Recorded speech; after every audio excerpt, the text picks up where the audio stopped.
하나님 말씀 시편 50편 23절 한 절 말씀이 되겠습니다. 시편 50편 23절 우리 함께 합독했으면 좋겠습니다. 감사로 제사를 드리는 자가 나를 영화롭게 하나니 그의 행위를 옳게 하는 자에게 내가 하나님의 구원을 보이리라. 아멘. 할렐루야. 우리 상록교구 할렐루야. 단원교구 할렐루야. 성어교구 할렐루야. 호수교구 할렐루야. 우리 안산교회 할렐루야. 우리가 할렐루야 신앙을 다시 회복했으면 좋겠다는 생각을 어제 수요예배 때 하게 됐습니다. 왜냐하면 그 최자슬 목사님 입만 여시면 할렐루야 했잖아요. 그래서 남기신 책이 뭐예요? 나는 할렐루야 아줌마였다. 새삼스럽게 왜 아줌마를 찾나. 가만히 생각해 보니까 신앙의 가장 근본적으로 우리를 힘있게 하고 어떤 상황과 유혹과 서운함과 섭섭함과 또 원망과 불평에서 올바른 신앙으로 축을 잡아주는 게 뭐냐면 할렐루야였어요. 그 속에서 할렐루야를 하면 흔들릴 리가 없죠. 할렐루야 하면서 에이 더러워서 되나 안 되나요? 안 되죠. 할렐루야 하고 나서 그 다음 언어와 그 다음 생각과 그 다음 표현이 절대로 절망이 될 수가 없죠. 원망이 될 수가 없어요. 그래서 우리는 늘 습관적으로 그리고 늘 의도적으로 계획적으로 할렐루야를 가슴에 품어서 다시 시작해야 됩니다. 그래서 할렐루야 아줌마, 얼마나 할렐루야를 했으면 동네 사람들이 할렐루야 아줌마라고 말했겠습니까?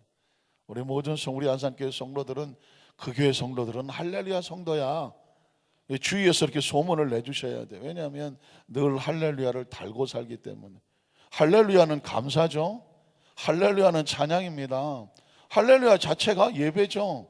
할렐루야 자체가 송축입니다. 그러니까 우리 입에서 나올 습관적인 많은 얘기 가운데 우리가 통제해야 하고 지배하고 다스려야 되죠. 원망이 나오려고 할 때 할렐루야, 마음에 막 분노가 생기려고 할 때 할렐루야, 왠지 그냥 삐질라고 섭섭하려고 할 때 할렐루야. 할렐루야 하면 우리 속에 있는 모든 잘못된 부정적이고 쓰고 힘들었던 것들이 한 길로 왔지만 7길로 떠날 줄로 믿습니다. 자꾸 졸리려고 할 때 할렐루야 그러면 막 눈이 번쩍 떠지지 않겠습니까? 왜냐하면 이건 우리의 신앙을 감사로 붙잡아내는 것입니다. 이번 새벽 예배 동안에 신앙생활의 축복 원리를 아무리 찾아봐도 감사만큼 중요한 게 없어요. 감사가 최우선이고요. 감사의 신앙이 올바로 이 베이스 기초가 되지 않으면 절대로 축복이 다가오지가 않아요. 그래서 여러분 첫째도 감사하고 둘째도 감사하고 셋째도 감사해요. 믿으십니까? 왜? 감사로 시작해서 감사로 마무리 져야 그게 신앙의 출발과 완성입니다. 그래서 여러분 올해가 종교개혁 500주 전이라고 말했죠. 1517년이 종교개혁을 리포메이션이라고 하는 종교개혁을 일으킨 해가 1517년이에요. 올해가 보니까 벌써 500년이 된 거예요. 그 종교개혁을 일으킨 사람이 마틴 루터라는 사람이죠. 이 사람이 한 얘기 가운데 여러 가지가 많이 있지만 중요한 얘기가 뭐냐면 한번 따라 하실까요? 마귀의 나라에는 감사가 없다 그랬습니다. 하나님의 백성과 마귀의 자녀를 구분하는 원칙이 뭐냐? 감사였던 거예요. 크리스천은 감사로 무장을 하고요, 마귀는 감사가 없어요. 아니 할 수가 없어. 왜냐하면 애시당초 마귀라고 하는 것은 타락한 천사의 수장인데 루시퍼 자체가 찬양하고 하나님께 영광을 돌리도록 직분이 세워졌는데 이게 참 직분이 중요해. 가장 소중한 직분을 맡았던 사람, 그 천사가 루시퍼였단 말이죠. 루시엘 또 루시퍼였어요. 하나님을 찬양하도록 되어 있는데 그 찬양의 영광을 자신이 받고 싶었어요. 그러니까 자신이 받으려고 하는 순간 하나님을 향한 감사는 사라지는 거죠. 교만이 그렇게 무서운 거예요. 그래서 하나님께서 그를 심판하죠. 타락한 천사 3분의 1과 함께 이 땅에 와서 감사를 상식케 하려고 하는 것이 바로 귀신이고 악마고 악령이고 더러운 영이고 마귀의 졸개들인 것이죠. 사탄의 영이란 말입니다. 그래서 귀신 들린 사람은 절대로 감사가 안 돼요.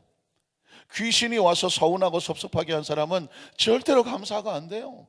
왜 그럴까요? 감사는 하나님의 자녀의 증거예요. 지금 하나님 편에 서 있다는 증거예요. 예배하는 자라는 증거예요. 그 사람은 기도하는 사람이라는 증거예요. 그 사람은 찬양하는 사람이라는 증거예요.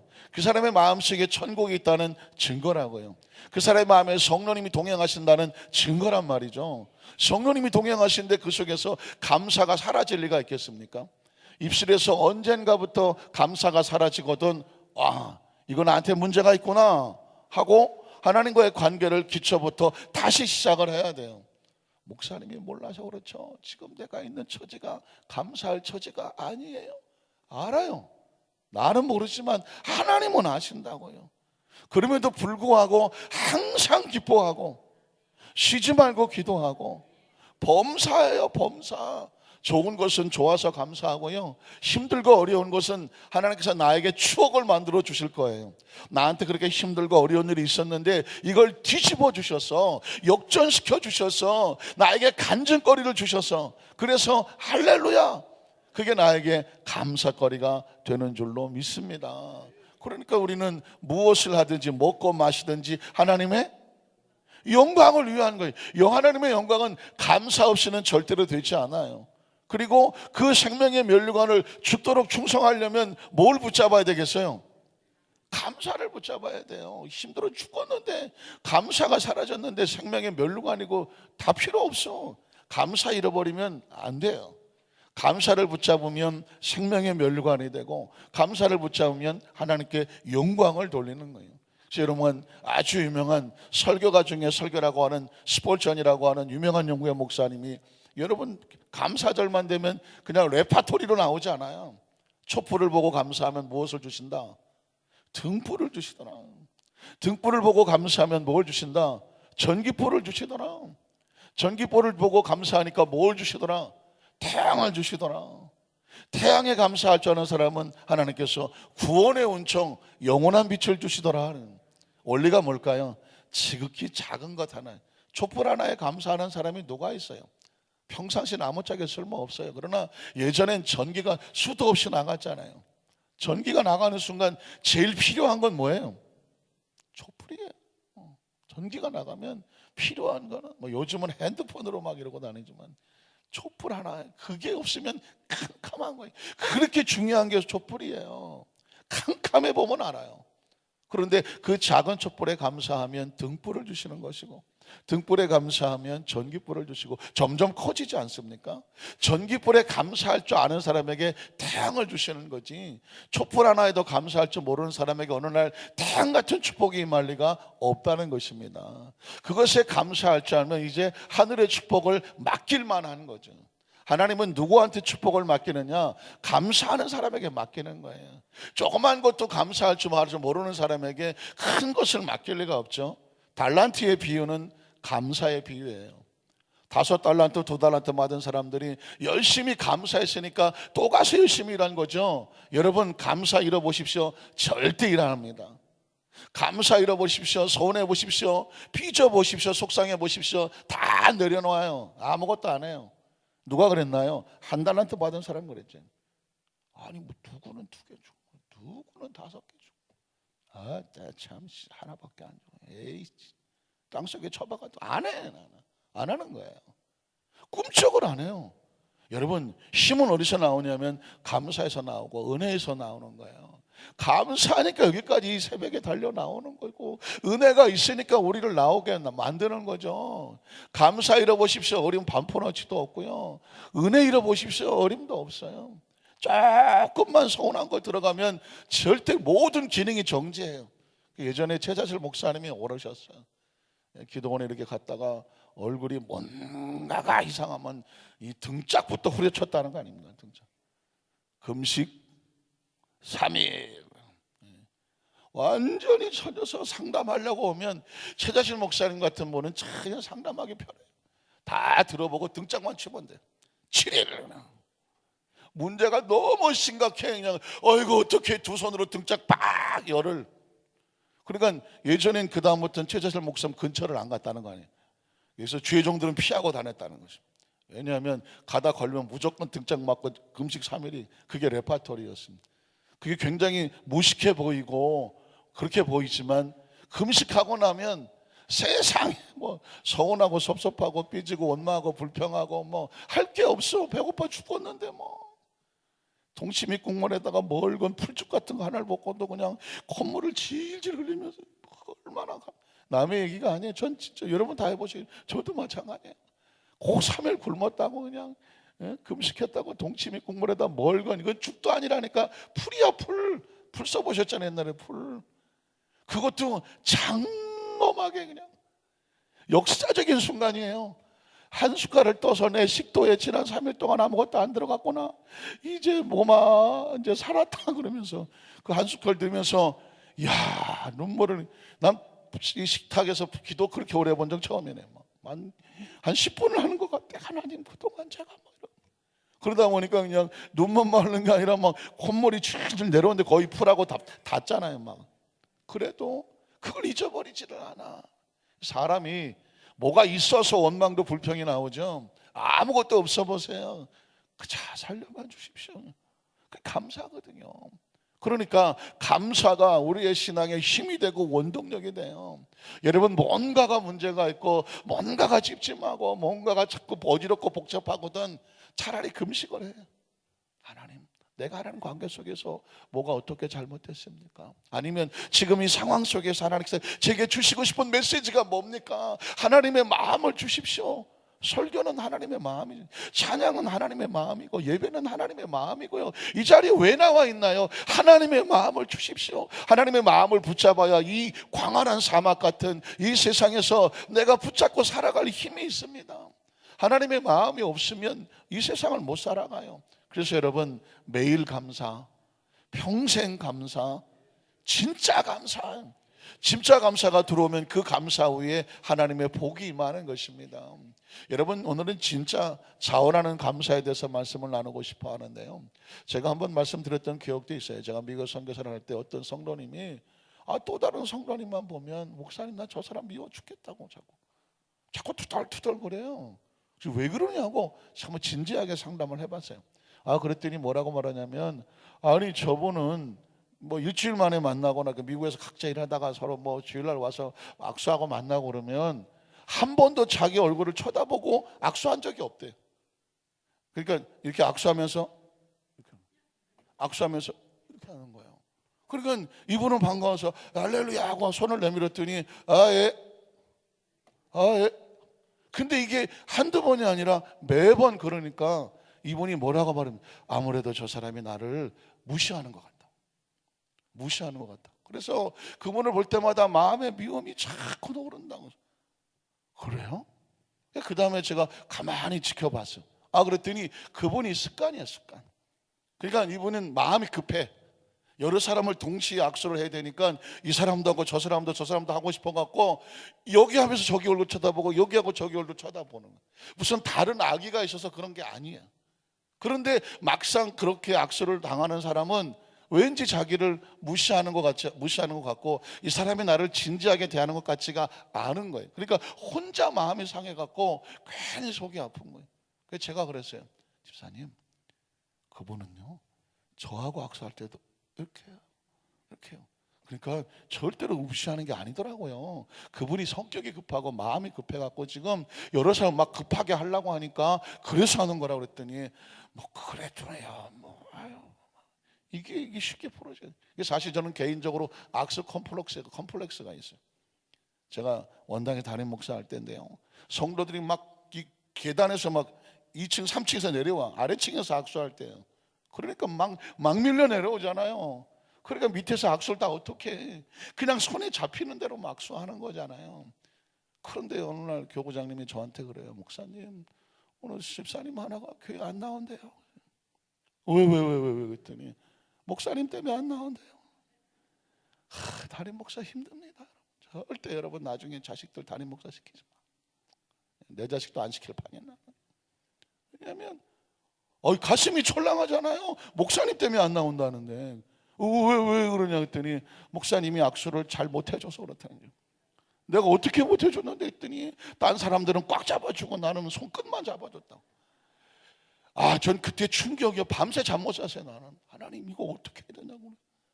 내가 악수를 하는데 저 멀리 있어서 손끝을 잡았다네, 손끝을. 그러니까 그분은 그 손끝에 잡힌 게 마음의 상처야. 왜 딴 사람들은 앞에 잡고 나를 뒤에 끝에만 잡냐? 목사님이 나를 끝절이 생각하는 것이냐? 그래갖고 교무장님한테 와서 안 나온다고 막 그래. 아유, 다음에 모시고 와라. 내가 두 손으로 꽉 잡아드린다고. 어떤 분들은 또 그래, 악수하다 보니까 그렇잖아요. 또 안 나온대. 그래서 왜 그러냐 했더니 너무 살살 잡았다는. 너무 살살. 악수를 좀 진지하게 꾹 눌러 잡아야지. 무슨 형식이냐? 그냥 또 손이 아플까봐 살살 잡은 건데. 그래서 그냥 그다음부터는 막 세게 막 잡았어요. 그랬더니 또 안 나온대. 왜 그러냐 했더니 그냥 목사님이 하도 세게 잡아갖고 막 손가락이 아파갖고 집에 가면 퉁퉁 분다네. 또. 그래서 내가 한동안 악수 안 했어요. 너무 안 했어. 이거는 뭐 끝에 잡아봐도 안 나와, 살살 잡아도 안 나와, 꽉 잡아도 안 나와. 어떡하라는 거야. 제가 악수할 때마다 상당히 컴플렉스가 있어요. 그래서 이분을 살살 잡아야 되나, 꽉 잡아야 되나, 아니면은 어떻게 잡아야 되나. 사실은 이게 신앙생활에 여기 잡으면 어떻고, 여기 잡으면 어떻고, 꽉 잡으면 어떻고, 뭐 살살 잡으면, 이건 다 마음이잖아요. 다 어떤 때는 못 잡을 수도 있잖아요. 멀리 있어서 막가번에 나가니까. 이 얘기는 뭐냐면 우리 성도들 가운데 전 뭘 하든지 진지하게 하고 있는 거니까. 혹시 또 손가락 끝에만 걸리더라도 할렐루야, 꽉 잡혀도 할렐루야, 살살 잡혀도 할렐루야. 그냥 어쩌다 잘못 잡아서 손모가지를 잡아도 할렐루야고, 막 손뼉만 쳐도 할렐루야예요. 멀리 있어갖고 얼굴 못 마주쳐도 할렐루야예요. 그냥 그날 밤에 서 목사님 때문에 안 나온다고. 저 그러면 한 200년 살 거 100년밖에 못 살아요. 그러니까 여러분 기억하시는 건 뭐냐면 상황을 감사로, 그게 진짜 감사. 믿으십니까? 하나님께서요, 하나님 앞에서 나오는 성도들에게 진짜 감사를 해주기를 원해. 억지로나 막 인색함으로나 하는 것에 대해서 얼마나 하나님이 알레르기를 갖고 계신지 아십니까? 첫째로 하나님께서는 억지로 인색함으로 하는 신앙생활, 봉사생활, 감사생활, 그 어떤 생활이라도 하나님은 싫어하신다고 말했습니다. 갈라디아서 6장 7절로 9절을 한번 보겠습니다. 왜냐하면 하나님 마음도 우리가 알아봐야 되지 않겠습니까? 스스로 속이지 말라. 스스로 속인다는 게 뭘까요? 하나님은 내가 이렇게 해도 하나님은 모를 거야. 참 그렇죠. 하나님은 모를 거야 생각하고 내가 위장하고 가장하고 포장하는 거예요. 이거 참 얼마나 힘들겠습니까? 얼마나 가소롭겠습니까? 그러니까 하나님께서 이렇게 말하죠. 하나님은 업신여김을 받지 않는다. 하나님을 속일 수 있다고 말하는 거는요, 하나님을 가소롭게 여기고 업신여긴 거예요. 누군가 여러분을 속이죠. 어떤 마음이 듭니까? 그 사람이 나를 얼마나 업신여겼으면 나를 속일까, 그런 생각을 사람도 하게 되죠. 근데 하나님 앞에 나오는데 속은 그렇지 않으면서 겉으로 그런 척하는 것은 하나님을 업신여기는 것이다. 그 결과 어떻게 될죠? 사람이 무엇으로 심든지 그대로거든. 형식으로 심으면 하나님도 형식적으로 대할 것이고, 가장해서 대하면 하나님도 가장할 것이고요, 마음 없이 하나님 앞에 나오면 하나님도 마음을 주지 않을 거예요. 우리가 정말 하나님을 향해서 진지하게 생각하지 않으면 하나님도 우리를 진지하게 생각하지 않아요. 오죽하면 예비하는 자는 하나님께서 원하는 게 딴 게 없어요. 신령과 진정이에요. 포장이 아니에요. 껍데기가 아니라고 말했잖아요. 하나님은 그 속에 신령과 진정, 눈물이면 돼요. 진지하게 해달라는 것입니다. 그러면 하나님께서 우리도 진지하게 대해 주실 거예요. 그 다음 절을 보면 이렇게 말하죠. 자기 육체를 위해서 심는 자는 육체로부터 썩어질 것을 거둔다. 자기가 하나님의 신령과 진정이 없이 포장으로 나가는 사람은 결국 껍데기 포장밖에 거둘 게 없어요. 그러나 성령을 위해서 신령과 진정이에요. 이 심는 자는 성령으로부터 영생을 거둔다. 신앙은 하나님과 관계라고 말했죠. 하나님과의 관계가 진지하고 신령과 진정이면 이 땅에서도 영생이지만 하나님의 나라에서도 영생이에요. 신앙은 관계예요. 관계, 올바른 관계, 진지한 관계, 하나님과의 올바른 관계를 어떤 상황 속에서도 지켜내느냐, 이걸 신앙 생활이라고 말하는 것이고 영적 전쟁이라고 말하는 것입니다. 마귀는 절대로 우리에게 하나님 앞에 진지하도록 내버려 두지 않아요. 감사하게 하지 않아요. 조금만 이상하면 서운하게 만들어요. 손끝 잡혔지? 살짝 삐져라 꽉 눌렀지? 오빠 너 미워해서 꽉 누른 거야. 삐져라. 살살 잡았지. 거 봐, 하나님 목사님이 또 설설 그냥 대충 잡은 거야. 삐져라 삐져라. 오늘 학습 못했지? 삐져라 삐져라. 그게 마귀가 하는 거예요. 기억하시잖아요. 그래서 제가 이민교회 있을 때 이 한국은 좀 덜해요. 이민교회는 다 이 한국을 건너와서 저 이영만리 남의 나라 땅에서 정말 힘들게 살아가는, 미국 나라가 뭐 그렇게 겉으로는 아름답지만 그 사는 사람들이 그렇게 만만하지가 않아요. 힘들고 어려워서. 그래서 주일날 교회 올 때는 전부 다 어떤 마음으로 오냐면 그냥 나 좀 위로해 달라는 마음으로 와. 다들 힘드니까 뭐 세탁소, 뭐 수영장 청소, 잔디 깎고 접시 닦고 뭐 어렵게 식당 하고 뭐 이런저런 하다가 보니까 참 뭐 영어 제대로 뭐 완벽하지 않고 뭐 여러 가지 뭐 이런 상황 가운데 눌려서 열심히 하다가 주일날 와서 서로 나 좀 알아달라고 하는데, 나 좀 알아달라고 하면 서로 알아주면 좋은데 크게 그렇지가 않아요. 나만 알아달라고, 나만. 그러니까 서로 나만 알아달라고 그러니까 어떻게 되겠어요? 까딱하면 막 서로 부딪히게 되죠. 저는 처음 이민교회 갔다가 한 2주일 됐나? 갑자기 바깥에서 막 큰 소리가 나요. 왜 그러냐 그랬더니 목사님 나가지 마시라. 왜 나가지 마? 지금 권사님하고 집사님하고 치고받고 싸우는 중이라고. 나가봐야지 그랬더니 냅두시라고, 가끔 있는 일이라고. 왜 그러냐 그랬더니 서로 막 힘들고 어려운 게 가끔씩 부딪히는 일이 있었을 테니까 앞으로 큰 소리 나더라도 절대로 목사님 충격받지 마시고 그러려니 하라고 그랬어. 그래서 왜 그러냐고 살짝 창문 열고 봤더니 야 이년아 저년하고 막 권사님 집사님 막 치고받고 싸우는 거야. 네가 잘났냐 내가 잘났어.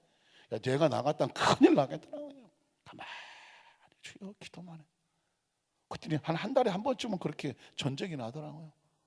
야 끊임없이 사랑과 용서와 이해와 긍휼을 선포할 수밖에 없었어. 그러니까 감사를 붙잡지 않고 사람에게 좀 어떻게 좀 기대려고 했다가 하나님의 위로가 아닌 사람의 기대려고 했다가 상처가 되니까 크게 싸우는 거예요. 그러니까 다른 거 없어요. 하나님에 대한 기대 이외에 사람끼리 기대하다 보면 사람은 완벽하지가 않아요. 사람은 나한테 만족을 줄 수도 있지만 어떤 때는 서운함의 대상이 될 수가 있어요. 그럴 때 덜커덩 우리 공동체는 사람의 공동체가 아니라 하나님의 공동체예요. 믿으십니까? 그러니까 서운함이 다가오려고 하면 그 사람에 대한 원망이 아니에요. 하나님께서 이 과정 속에서 아하 또 깨우쳐 주시는구나. 할렐루야. 그 할렐루야가 필요한 거예요. 세상 들어오면 세상 사람들은 술 쳐드시고 풀지만 크리스천은 할렐루야로 푼다. 한번 따라 하실 거예요. 크리스천은 할렐루야로 푼다. 누가 나한테 조금 서운하게 하려고 그러면 거기에서 그걸 얻어 맞추면 안 돼요. 할렐루야. 들어오죠. 그걸 내가 받아버리면 예전에 우리 어린 친구들이 자기한테 싫은 소리 하면 반사 이래서 반사. 거울로 반사. 너한테 가라. 그런 거예요. 누가 나한테 서운하게 하면 반사. 너한테 가라. 그걸 왜 나한테 받아들여서 그걸 터지고 속상하고 혼자 고민하고 앉아있느냐고요. 그 반사하는 가장 좋은 게 뭐냐? 그 사람을 축복해 주라는 거지. 할렐루야.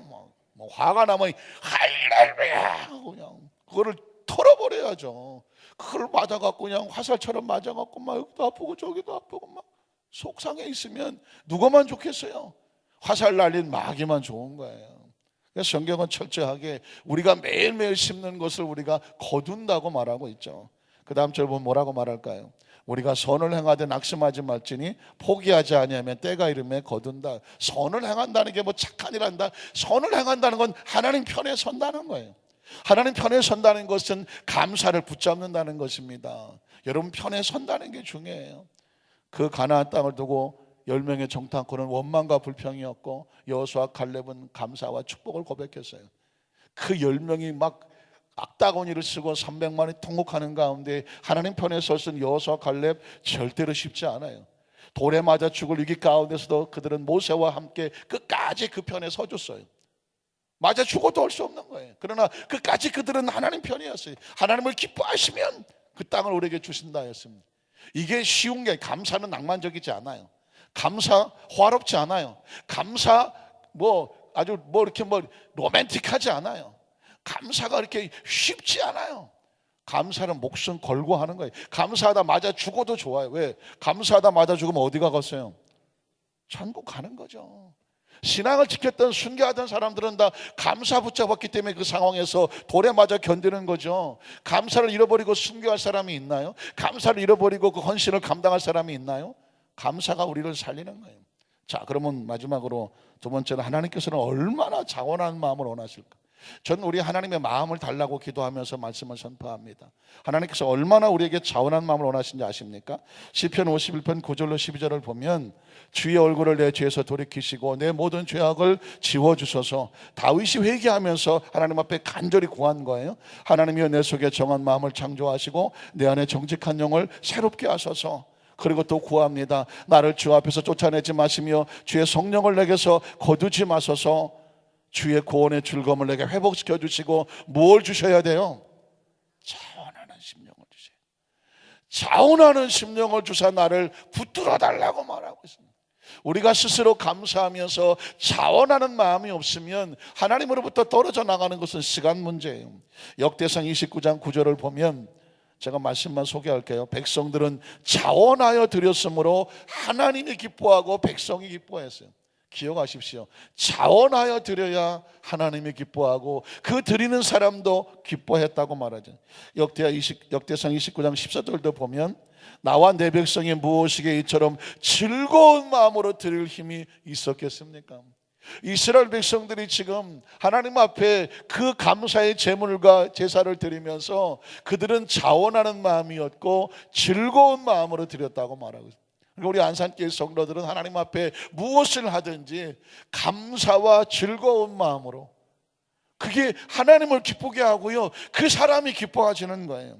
고린도서 8장 1절 5절에도 보면 형제들아 하나님께서 마게도냐 교회들에게 주신 은혜, 하나님께서 은혜를 그 교회 마게도냐 교회에게 은혜를 주셨는데 은혜를 주시면 어떤 일이 벌어지냐면 우리가 너에게 알리노니 환난의 많은 시련 가운데서 그들의 넘치는 기쁨과 극심한 가난 속에서도 그들이 풍성한 연보를 넘치도록 하게 했다고 말합니다. 가난한데 고난이 극심한데 그들이 하나님 앞에, 예전에 연보라고 했죠. 헌금이라는 것입니다. 예물이라는 것이죠. 하나님께 드려지는 모든 것을 말하는데 그들은 가난하고 극심한 고난 속에서도 어떻게 했느냐, 기쁨으로 풍성하고 넘치게 하나님께 나아갔다는 거예요. 이건 누가 시켜서 할 수 있는 게 아니에요. 자원하는 마음이죠. 빌립보서 4장 18절로 19절을 보면 내게는 모든 것이 있고 또 풍부한 자라 에바브로디도 편에 너희가 준 것을 받음으로, 바울이 감옥에 있을 때 에바브로디도가 바울에게 가져왔던 예물이 있었습니다. 내가 풍족하다, 이는 받으실 만한 향기로운 제물이요 하나님을 기쁘시게 한 것이라. 나의 하나님이 그리스도 예수 안에서 영광 가운데 그 풍성한 대로 너희 모든 쓸 것을 채우리라. 감옥에 있는 바울을 향하여서 에바브로디도 편에 그 사람들이, 그들이 자원하는 마음, 누가 시켜서가 아니에요. 그런데 그 사역에 동참하도록 하나님께서 그들의 마음을 움직여 주셨다는 것입니다. 여러분, 고린도서 9장 7절로 8절을 한 번 더 볼게요. 각각 그 마음에 정한 대로 할 것이요 인색함으로는 억지로 하지 말지니 하나님은 어떻게 하는 자를 즐겨낸다는 얘기는 감사예요.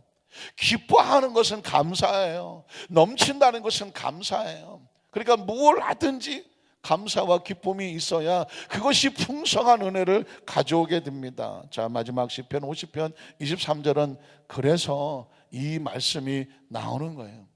시편 50편 23절은 그냥 뚝 떨어진 것이 아니에요. 1절로 22절까지의 처절한 하나님의 마음이 쏟아지고 나서 23절이 아름다운 열매가 나오죠. 감사로 제사를 드리면 어떤 축복이 있느냐, 나를 영화롭게 해. 그러니까 우리가 하나님을 영화롭게 하는 것은 하나님 감사합니다, 그 고백 속에 드려지는 찬양과 기도와 모든 것이 하나님의 영화로움을 받아. 그러니까 우리가 한 번을 드리다가 이 세상을 떠나도 진정한 감사와 그 신령과 진정으로 하나님을 영화롭게 하자. 무엇을 먹든지 마시든지 하나님의 영광, 이게 감사. 그리고 그 행위를 옳게 한다. 성도의 신앙생활에 옳은 것은 다른 게 아니에요. 감사가 뒷받침되면 모든 행위가 옳습니다. 그리고 마지막으로 하나님의 구원과 축복은 감사 속에 오는 것입니다. 감사하는 자에게 치료가 임하고, 감사하는 자에게 하나님께서 채워주심이 임하고, 감사하는 자에게 그 길을 열어주시고, 감사하는 사람에게 또 감사할 것을 주시는 것이죠. 이거는 완성된 신앙인이 하는 것이 아니라 가장 신앙생활의 가장 기초의 첫 단추고 첫 벽돌과 같아요. 우리 한산교회 모든 성도들이 다른 건 몰라도 감사에 있어서만은 아주 절대 최고 최상의 신앙의 주인공이 되시기를 주님의 이름으로 축원합니다. 기도하겠습니다. 하나님 감사합니다. 오늘